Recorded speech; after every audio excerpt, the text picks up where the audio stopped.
All right, guys, happy 2024. Today we're going to be talking about a tale of shoes and what your shoes say about you. And I know that, it could easily be interpreted as, do these shoes make you a goober? Or are these what the cool kids wear? That's not really what this is about. Although, Dancing Tuna, if you're listening, I'm sure you could make a really funny video about that. Anyway, we're talking about what story our shoes tell as a fencer. And what I mean by that is your shoes are going to get scarred and worn by your fencing, and they're going to tell you a lot about how you're fencing and some of the mistakes you might make. All right, so let's take a look at 3 shoes here. 2 of these belong to me and my brother. My brother, as you know, is an Olympian. I am not. And one of our students. So let's look at the underside of these shoes first and kind of see what's going on. We're going to look at the left shoe first. So let's notice something right off the bat. We're going to notice where they're worn, okay? So I'm gonna first show you me and my brother's shoe, and can you guess where we are putting our weight? Okay, and yeah, if you see that burned section at the toe, that's where we're putting our weight. Now, if you're really clever, which one do you think is my brother's shoe? This one or this one? Give you a second to think about it. If you said this one, you're actually right, and you can see how little that burn is. So that's how much he's focused on staying on his toes. What I mean by that is if this is his left foot, he's pushing it down really hard here when he's moving. So it's a lot of this, okay? His foot is not flat like this, okay? Let's compare that to our student shoe, and we can actually notice a mistake. So first of all, either this is a new shoe or this guy is not bending his knees a lot, not pushing into the floor. We're gonna notice 2 things here. Number 1 is that it is this section here that's worn, not the toe. So what that means is that instead of pushing from here to lunge, right? Instead of doing this, right, he's doing this, which is also why you get a burn here.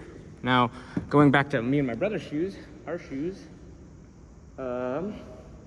you'll notice that mine, right, actually doesn't have that burn. Now, I don't think that's necessarily a good thing. So what this tells me about my fencing is that I'm not committing enough to my lunges, because if you notice my brother's shoe, it also has a burn at the top, but it's much smaller.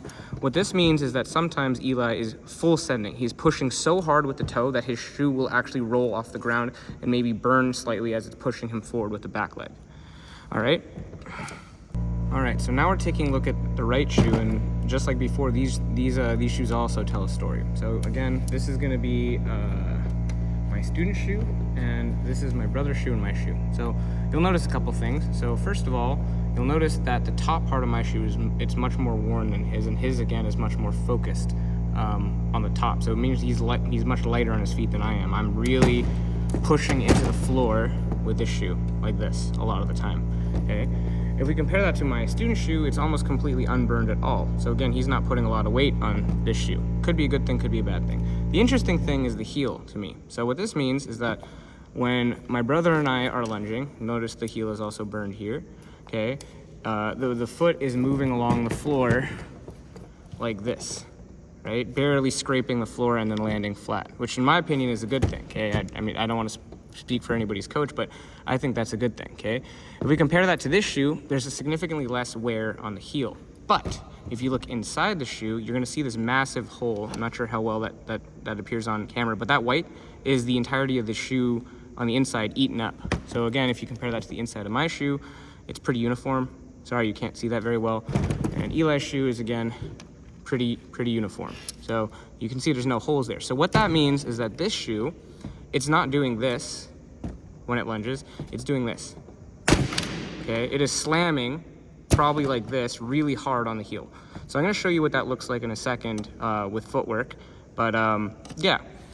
Anyway,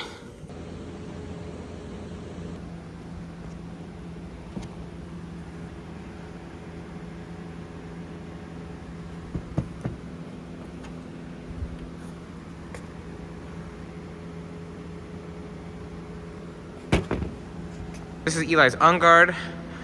We're noticing where his weight is, his back heel is lifted, and that story is told in his fencing shoes. Go. So we're focusing on his feet. Notice his back heel is lifted. So here we have some of the on-guard that we see beginners do. Notice the back foot is turned out. When he moves, can he move? Yeah, it's kind of clunky. And also when he lunges like this, that happens. So notice it's gonna rub away. Do that one more time. Notice where it's gonna rub away at the shoe. So here we're back to good on guard. And this is how Eli's lunge looks.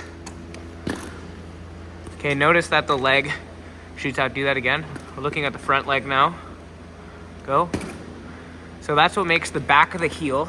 Can you do that? Can you just show the motion of the heel? So it rolls. Yeah, and that's what makes the back of the heel get burned away. So if your heel on the inside is getting burned, your lunge probably looks like that, where you're pushing, but you can hear how loud that is. The front leg isn't really engaged. Anyway, I hope you guys enjoyed the video, and feel free to send us your shoes and we can tell you what we think that says about your fencing. And yeah, make sure you talk to your coach, because, you know, different coaches want different mechanics. So ask them what they think your shoe should look like, and, you know, it can help improve your form.